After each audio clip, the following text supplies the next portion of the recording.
Il faut bien comprendre la différence qu'il y a entre deux concepts tout à fait différents qui sont la coopération internationale d'une part et l'intégration supranationale d'autre part. Nous, à l'UPR, nous sommes favorables aux coopérations internationales. Les européistes vous disent que nous devons faire de l'intégration supranationale. Nous ne sommes pas fermés sur le monde, nous voulons des coopérations internationales. Alors ça veut dire quoi ? Eh bien, la coopération internationale, c'est que sur un projet, on réunit des États, des entreprises, des pays, quels qu'ils soient, que ce soit en Europe, en dehors de l'Europe, peu importe. Ce sont des gens qui veulent participer à un projet. Dans la coopération, dans l'intégration supranationale, on part d'un tout autre principe. On part d'un principe que c'est les États qui sont sur le continent européen qui doivent obligatoirement coopérer entre eux. C'est un principe géographique. Dans le premier cas, c'est un principe d'objectif. Est-ce que vous voulez coopérer sur cet objectif ? Dans le deuxième cas, c'est puisque vous êtes sur le continent européen, vous devez coopérer. Parce que le Portugal est frontalier de l'Espagne, qui est frontalière de la France, qui est frontalière de l'Allemagne, laquelle est frontalière de la Pologne, Pologne qui est bien entendu frontalière de la Lituanie, qui est frontalière de la Lettonie, frontalière elle-même de l'Estonie, qui par le golfe de Finlande est frontalière de la Finlande, de proche en proche, il faudrait que les Lapons de Laponie finlandaise de la ville de Rovaniemi partagent le même avenir et les mêmes objectifs et tous les mêmes projets que les Portugais qui vivent dans l'Algarve portugaise. C'est ça le projet européen, c'est un truc de dingo si vous y réfléchissez. C'est un truc de dingo. Dans la coopération internationale, les États ou les entreprises décident de coopérer sur un seul sujet, précis et limité, conforme à leurs intérêts nationaux. Dans le deuxième cas, on force, par idéologie, tous les États à coopérer sur tous les sujets. Vous devez coopérer sur tous les sujets parce que vous êtes sur le continent européen. C'est comme si vous habitez, par exemple, dans un immeuble où il y a 27 colocataires, et on vous dit maintenant, du jour au lendemain, vous êtes dans cet immeuble, il y a 28 colocataires, vous devez passer toutes vos vacances ensemble, toujours bouffer ensemble, avoir les mêmes projets, peindre les mêmes couleurs. C'est du délire.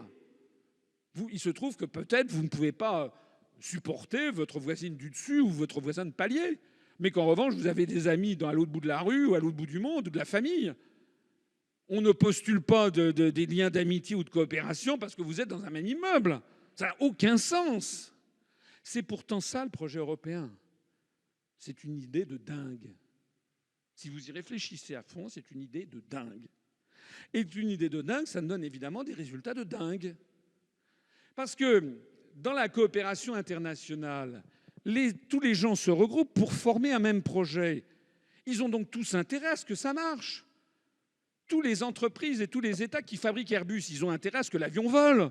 Ils ne vont pas s'amuser à saboter l'avion qu'ils sont en train de fabriquer. Donc l'Airbus, par exemple, la fusée Ariane, c'est pareil. La fusée Ariane, il y a la Norvège, il y a le Canada qui a une part très importante, mais il y a plein de pays d'Europe qui ne mettent pas un fifrelin dans Ariane. Le tunnel sous la Manche, la coopération nucléaire franco-chinoise, la fusion Air France-KLM. Alors lorsque Air France rachète la compagnie aérienne néerlandaise KLM, il y a des gens qui disent « Ah, grâce à l'Europe », mais ce n'est pas du tout grâce à l'Europe, ça n'a rien à voir. Parce que lorsque Renault rachète le japonais Nissan pour combattre Volkswagen, là on ne parle plus de l'Europe. Ce sont des coopérations, les gens ont le même objectif. En revanche, dans l'intégration supranationale, eh bien là vous avez donc, on force 28 États à avoir la même politique commerciale à l'OMC, mais ça ne marche pas, ils n'ont pas les mêmes intérêts. On force les 28 États à approuver des délocalisations. Mais les pays de l'Est, ils accueillent avec plaisir les délocalisations, la Slovaquie, la Bulgarie, la Roumanie, la Pologne. Merci, merci, merci, venez, donnez-nous vos emplois. Mais la France, mais l'Allemagne, mais le Royaume-Uni ne sont pas du tout d'accord. Le taux de change de l'euro, certainement, le Royaume-Uni, l'Allemagne, pardon, est tout à fait favorable au taux de change actuel de l'euro. Mais ce taux de change qui est favorable, qui est compatible avec la compétitivité externe de l'économie allemande n'est pas du tout compatible avec la compétitivité de l'industrie et de l'économie grecque, espagnole, italienne, portugaise ou française. Le taux de change de l'euro est en train de tuer l'industrie des pays du Sud au profit de l'industrie allemande. C'est formidable. Même Hitler n'avait pas rêvé à un truc pareil. Le budget de l'Union européenne, c'est pareil. Certaines voix, de temps en temps, disent qu'il faudrait augmenter le budget de l'Union européenne. En général, c'est les pays de l'Est qui le demandent, puisqu'ils reçoivent beaucoup plus qu'ils ne donnent. Mais la Grèce, excusez-moi, le Royaume-Uni ou l'Allemagne, qui comptent leurs sous, disent attendez, on paye beaucoup plus qu'on reçoit, on ne va pas doubler ça. Mais en France, vous avez des gens qui sont tellement incompétents. Je pense à des leaders socialistes ou des écologistes qui disent oui, il faut doubler le budget européen. Mais est-ce que vous vous rendez compte ce que ça voudrait dire de doubler le budget européen? Ça voudrait dire que la France, au lieu de donner 21 milliards d'euros, devrait en donner 42. Et au lieu d'en recevoir 14, en recevrait 28. C'est-à-dire que ce que nous serions ponctionnés de 14 milliards d'euros au lieu de 7. Doubler le budget européen, ça voudrait dire qu'on nous pique 2 fois plus d'argent. C'est ça que ça voudrait dire.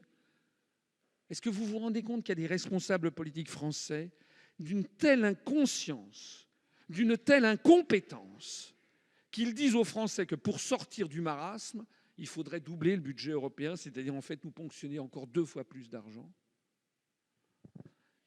Le résultat de tout ça, c'est que dans la coopération internationale, tout le monde est d'accord sur le même projet et a intérêt à ce qu'il réussisse. Alors que dans l'intégration supranationale, personne n'est d'accord sur le même projet. Et donc chacun freine pour préserver ses intérêts fondamentaux. Ça veut donc dire que dans la coopération internationale, en réalité, ça marche presque toujours et tout le monde est content. Et nous sommes pour. Nous sommes pour Airbus. D'ailleurs, en sortant de l'Union européenne, nous serons toujours dans Airbus. Ça n'a aucun rapport avec l'Union européenne. Nous sommes pour Airbus, nous sommes pour Ariane, nous sommes pour le tunnel sous la Manche, nous sommes pour la coopération nucléaire franco-chinoise, nous sommes pour la fusion Air France-KLM, nous sommes pour la fusion Renault-Nissan, nous sommes pour toutes ces coopérations internationales, y compris avec des pays qui ne sont pas dans l'Europe. C'est bien, c'est sain d'avoir une coopération avec la Chine, d'avoir une coopération avec le Japon. Il faut que nous ayons plus de coopération avec les pays d'Afrique, du Moyen-Orient, avec les pays d'Amérique latine. C'est bien parce que c'est ça qui favorise la paix. C'est ça qui favorise la paix. Ce sont les échanges avec tous les peuples du monde sans distinction nauséabonde entre ceux qui appartiendraient à l'Europe et les autres. Ça n'est pas vrai. En revanche, l'intégration supranationale, eh bien, ça ne marche jamais. Et tout le monde est furieux. C'est de ça que nous ne voulons plus. Donc vous comprenez que sortir de l'Union européenne, ça n'est pas du tout se refermer sur soi-même, c'est renouer avec la réalité, le monde réel et avec ce qui marche.